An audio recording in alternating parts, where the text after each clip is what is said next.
We will do everything within the law to ensure that our students are safe while they attend school. And that's why, following a speedy investigation, Flagler County deputies arrested a 12-year-old Indian Trails middle school student who was accused of threatening to shoot up the school. The threat was made Tuesday on Snapchat and discovered by the parent of another student, Sheriff Rick Staley. Deputies quickly made an arrest on an Indian Trails middle schooler who made threats to conduct a mass shooting on ITMS campus.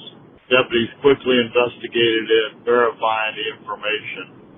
I also want to thank the parent that discovered the chat message that had been sent to their child and immediately reporting it to the sheriff's office. While we don't like making these kinds of arrests, and we hope this child gets the mental health that they need. Deputies say the sixth grader's cell phone contained several messages about shooting up the school. They also found evidence the student was plotting the mass shooting and had convinced his parents to buy him gloves. They add the student was also in contact with another student to get a gun.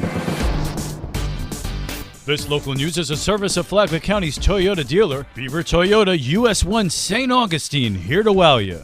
New amenities are coming to Waterfront Park. The city of Palm Coast has received a multi-year grant through the Florida Inland Navigation District for enhancements to Waterfront Park to build non-motorized boat access through a floating dock for a launch area. Brittany Kershaw, Director of Communications and Marketing for the city of Palm Coast, has more details. And it will further add to residents' recreational experience at one of Palm Coast's most treasured parks. During construction, the main intercoastal waterway trail that runs along the water will remain open, and it will be accessible until just past the pavilions. You'll also have access to the restrooms and the fishing pier. A groundbreaking event is planned for Wednesday, November 30th at 2 o'clock. In the event of bad weather, a rain date is scheduled for Thursday, December 1st at 11 in the morning. Kershaw says bringing water access to Waterfront Park has been part of the park's master plan since 2005. For Flagler's Morning News, I'm Karen Johnson.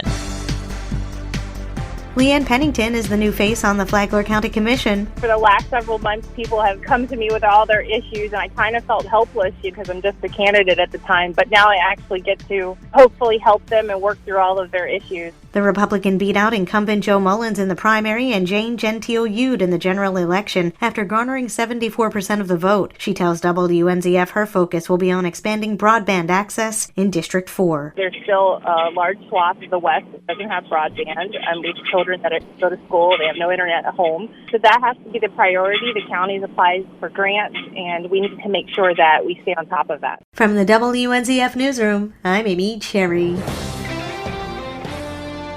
How do storms affect sea turtles? Jessica Long, who's the Senior Director of Advancement at Whitney Lab, said on a recent episode of Lifeline here on WNZF that Whitney Lab is getting ready to help several different types of turtles.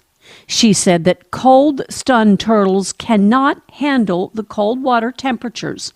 Long also said that washback turtles have been washed back nearly to the shore and need help regaining their energy. Basically, when they come to us, they have expended all of the energy they got from eating the egg yolk so that they could swim out. And so they're really debilitated by the time they get washed back. Long said that the lab takes care of the turtles for several weeks until others can take the sea turtles back to the water. Listen to Lifeline on WNZF on Saturday mornings at 9 and on the Flagler radio app.